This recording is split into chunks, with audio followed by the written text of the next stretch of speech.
Ժողովուրդ օրաթերթը գրում է Հայաստանում արցախցիների յուրաքանչյուր գործարքի կամ գործունեության համար պահանջվում է ունենալ Հայաստանի Հանրապետության անձնագիր, սակայն այդ անձնագիրը պատուհաս է դառնալու հենց իշխանության գլխին։ Բանն այն է, որ իշխանությունները միայն հիմա Արցախի հայաթափումից 2 տարի անց հասկացան, որ արցախցին սպառնալիք է 2026 թվականի խորհրդարանական ընտրություններում։ Պատճառը մեկն է՝ 70-ից 80 հազար արցախցին կարող է պարզապես տապալել խորհրդարանական ընտրությունները։ Ժողովուրդ օրաթերթը դեռ ամիսներ առաջ հարցումով դիմել էր ազգային անվտանգության ծառայության պետ Արմեն Աբասյանին հետևյալ հարցերով. Քանի անձ է բռնի տեղահանվել Արցախից, բռնի տեղահանվածներից քանիսն են լքել Հայաստանը անվերադարձ, բռնի տեղահանվածներից քանիսն են այժմ Հայաստանում։ Ի պատասխան ստացանք հետևյալ արձագանքը. համաձայն Հայաստանի Հանրապետության միգրացիայի եւ քաղաքացիական ծառայության կողմից տրամադրված տվյալների 2023 թվականի սեպտեմբերին Լեռնային Ղարաբաղից բռնի տեղահանվել են 115,086 անձ, որոնցից մինչև 2024 թվականի դեկտեմբերի 18-ը ներառյալ Հայաստանի Հանրապետությունից մեկնել եւ Հայաստանի Հանրապետություն չեն վերադարձել 11,412 անձ, իսկ 103,674 անձ ներկայումս գտնվում են Հայաստանի Հանրապետությունում։ Ասված է Ժողովուրդ օրաթերթի հարցմանն ի պատասխան։ Ստացվում է, որ Հայաստանում մնացած 103,674 արցախցին եթե ստանա Հայաստանի Հանրապետության քաղաքացիություն, կտապալի ՔՊ-ի վերարտադրումը խորհրդարանական ընտրություններում։ Իշխանություններն էլ իմանալով, որ քաղաքացիության հարցը արցախցիների համար առաջնային հարց ու սկզբունք է, անգամ վարորդական վկայական տրամադրելու համար Հայաստանի Հանրապետության անձնագիր են պահանջում, սակայն դա ամենևին իշխանության սրտով չէ։ Արցախցիների մի զգալի մասը հենց այս պատճառով կրկին խնդիրներ է ունենում։ Բացի դրանից իշխանությունը նրանց կոնկրետ սպառնալիք է համարում, քանի որ կարծում է Արցախի քաղաքական էլիտան կմասնակցի խորհրդարանական ընտրություններին եւ ձայներ կկորզի։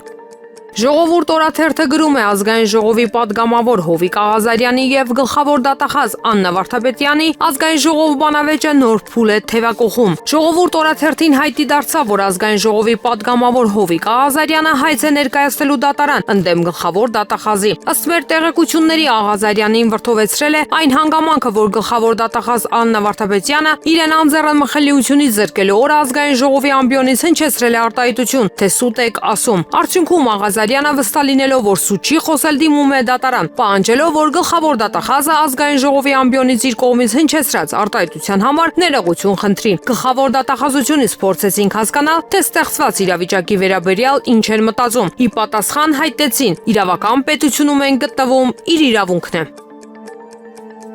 Հրապարակ թերթը գրում է բարձրագույն դատական խորհուրդն հերթական թանկարժեք գնումն է կատարել։ Նախագահ Արթուր Աթաբեկյանի որոշմամբ 23 միլիոն դրամ է դուրս գրվել հակահրդեհային համակարգերի վերազինման համար։ Հայտարարվել է մրցույթ, մասնակցել է 2 ընկերություն՝ Ellipse.GA եւ SOS Systems SP, որն էլ հաղթող է ճանաչվել։ Բարձրագույն դատական խորհրդից փոխանցեցին խոսքը բոլոր դատարանների հակահրդեհային համակարգերը կարգավորելու, վերազինելու մասին է։ Նշենք, որ մրցույթում հաղթող ճանաչված SOS Systems-ը 2020-ին տուգանվել էր տնտեսական մրցակցության հանձնաժողովի կողմից մոտ 21 միլիոն դրամով մենաշնորհային դիրքը չարաշահելու համար։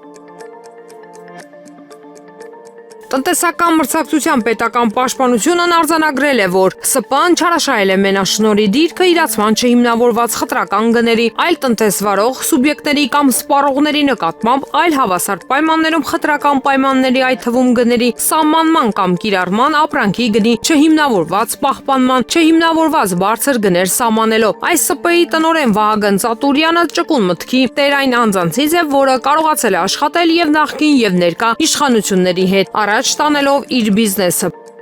Հրապարակ թերթը գրում է, թե պետ որոշված է, որ Ուռուցքաբանության ազգային կենտրոնի տնօրեն Նարեկ Մանուկյանը պետք է հրաժեշտ տա պաշտոնին, սակայն կոմպետենտ փոխարինող չեն գտնում։ Մեր աղբյուրն ասաց, որ դիտարկել են Հանրապետության գլխավոր ուռուցքաբան Հայկույ Գյոչյանի թեկնածությունը, որն աշխատում է Էրեբունի հիվանդանոցում, սակայն նա մերժել է։ Խոսակցություն կա, որ 2023-ից փոխնախարար աշխատող Արմեն Գասպարյանին է նշանակելու։ Մանուկյանին, որն Արսեն Թորոսյանի ընկերն է, ազատելու պատճառն են նշում անվճար բուժում ստացող պացիենտների նվիրատվությունները։ Դեռ անցած տարեվերջից ՊՎԾ-ն ստուգումներ էր անում ՊԿ-ներում, իսկ 3 Փաշինյանը մասնակցել է կենտրոնի բարձրատեխնոլոգիական ռադիոթերապևտիկ մասնաշենքի բացմանը։ Ասում են, սպասում էին այս բացմանը, որ տնօրենին ճանապարհեն։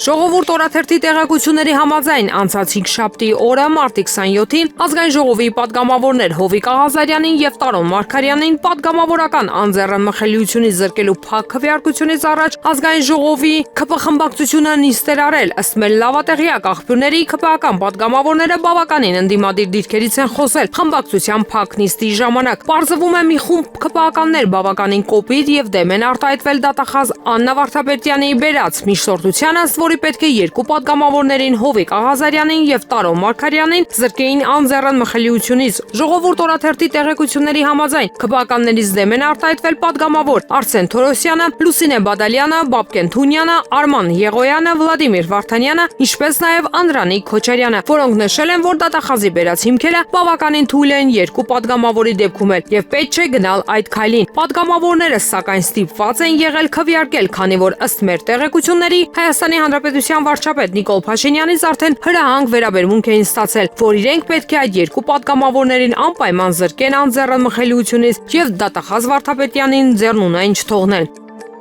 Հրապարակ թերթը գրում է, այն որ Ռուսաստանը դանդաղ հուշի քայլերով վերադառնում է տարածաշրջան, տարբեր ապացույցներից է ակնհայտ։ Օրերս գրել էինք, որ Հայաստանում պատրաստվում ենք զենք արտադրել։ GTP Holding-ն Արարատում գործարան է կառուցում եւ արտադրված զենքը ամենայնի կվաճառվի եվրոպական երկրներին եւ կօգտագործվի Հայաստանի Հանրապետության Պաշտպանության նախարարության կողմից։ Ուշագրավ է, որ գործարանը հովանավորվում է ԱՄՆ կառավարության, ֆինանսավորվում ամերիկյան կապիտալի կողմից, անգամ ԱՄՆ դեսպանն է այցելել եւ դեսպանության կայքում հաղորդագրություն են տարածել։ Թերևս նաև մեր հրապարակումից հետո ռուսական կողմը սկսել է ակտիվորեն հետաքրքրվել գործարանով, ռուսական իշխանությունների հետ սերտ առնչություններ ունեցող մի խումբ գործարարների օրերս մեր թղթակիցը պատահաբար նկատել է Կասկադի Շարլ ռեստորանում հոլդինգի սեփականատեր Գրիգոր Տեր-Ղազարյանի հետ բարձր տոնով զրուցելիս։ Ցավոք խոսակցությունը մեր լրագրողին հասանելի չի եղել, հոլդինգից էլ հրաժարվեցին մեկնաբանել մասսավոր հանդիպումը, բայց դժվար չէ ենթադրել, որ ռուսները որոշել են այս նախաձեռնությունն էլ փոզմիշ անել կամ իրենց ձեռքը վերցնել, որ Հայաստանում ամերիկացիների ոտքի տակի հողը թուլացնեն ու այստեղից դուրս մղեն։ Պարզ է, որ Հայաստանի Հանրապետության կառավարությունը նորից մատամատին չի տա, թողնելով, որ երկու գերտերություններն իրենք պարզեն իրենց հաշիվները, իսկ սեփականատերը կենթարկվի ուժեղին։ Մնում է պարզել, թե այս հարցում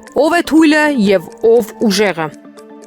Փաստորաթերթը գրում է, ազգային ժողովի ՔՊ-ական պատգամավոր Վիլեն Գաբրիելյանն, ինչպես հայտնի է, ստիպված եղավ հայտարարել պատգամավորական մանդատը վայր դնելու մասին։ Նման հայտարարությունն արեց այն բանից հետո, երբ անսթափ վիճակում Գյումրիում մարտի 30-ին դրսևորել էր պատգամավորի կարգավիճակին անհարիր ու առհասարակ անընդունելի պահված։ Այդ թվում հայոյական արտահայտություններ էր արել այդ պահին իր մասնագիտական պարտականությունները կատարող Եվրոմեդիա 24 միջազգային հեռուստաընկերության լրագրողի Հասեին։ Բացի այդ դրանից հետո էլ նա անընդունելի մեղմ ասած պահվածք էր դրսևորել նաև այլ լրագրողների նկատմամբ։ Ի վերջո նախորդին Վիլեն Գաբրիելյանը հայտարարեց պատգամավորական մանդատը վայր դնելու մասին, ընդունելով, որ պատգամավորին անվայել պահվածք է դրսևորել։ Իրականում ՔՊ-ու հատկապես այդ պատգամավորների շարքում Վիլեն Գաբրիելյանը ոչ առաջինն է, ոչ էլ վերջինը, որ աչքի է ընկել անհարիր ու անհարգալից պահվածքով։ Հասարակության հանդեպ, ընդհանրապես լրագրողների հանդեպ մասնավորապես։ Ամենաթարմ օրինակը ՔՊ-ական Անդրանիկ Քոչարյանի պահվածքն է, որի համար ոչ ինքը, ոչ իր խմբակցությունը անգամ ներողություն չխնդրեցին, բայց սա էլ առաջինը չէ։